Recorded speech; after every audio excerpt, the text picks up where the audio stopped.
Lepo zdrav in dober dan, drage gledalke, spoštovani gledalci, vsi prijatelji slovenskega nogometa. Planet 2 bo tudi na pustno in valentinovo nedeljo v znamenju Prve lige Telekom Slovenije.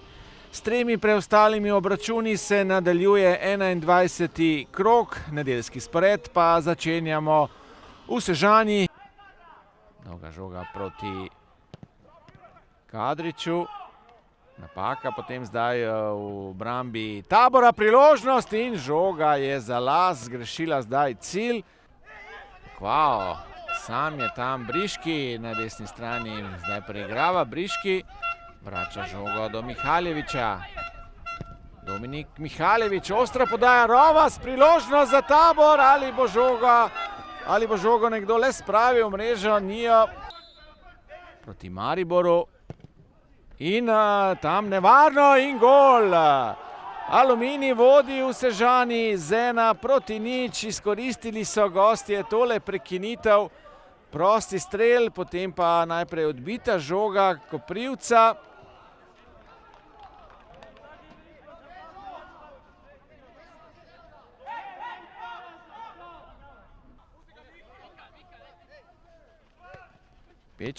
Pečnik zdaj dobro, Gašper Pečnik podaja v sredino, priložnost za Aluminij, brani zdaj Koprivec. Nov kot za Aluminij, zdaj znova tam nevarno, še ena priložnost, Flakus Bosil je bil blizu. Na kombu, Aldair, odkriva se mu Rovas, strel Aldairja in gol! Izenačenje v Sežani. Aldair Diallo je strelec domačega gola za izenačenje na 1-1.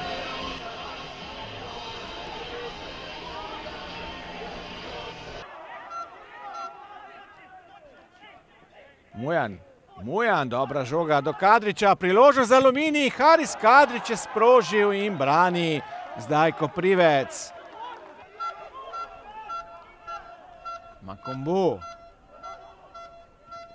in Pantalon zdaj v akciji, strelja Nzengwe, priložnost povsem na koncu za Tabor.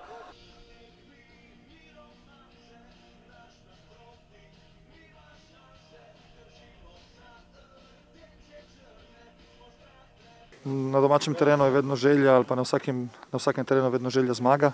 Še posebej na domačem terenu, ker smo do zdaj imeli dober skor, dober rezultat. Če ocenim današnjo tekmo, en polčas vsakemu, tako da delitev točk mislim, da je poštena. Zadovoljen sem z reakcijo svojih fantov v drugem polčasu, nikakor pa ne z prilagoditvijo na teren, na igralne pogoje v prvem. Zadovoljen s pristopom, ja, z rezultatom pa moramo biti mi v našem Taboru bolj nezadovoljni kot domačini. Imeli smo izrazite priložnosti, še posebej pri našem vodstvu, pravi na nič smo imeli 2-3 res izgledne situacije, ampak nažalost nismo zadeli, moramo z dvignjeno glavo iti naprej in iskati priložnost na drugih tekmah.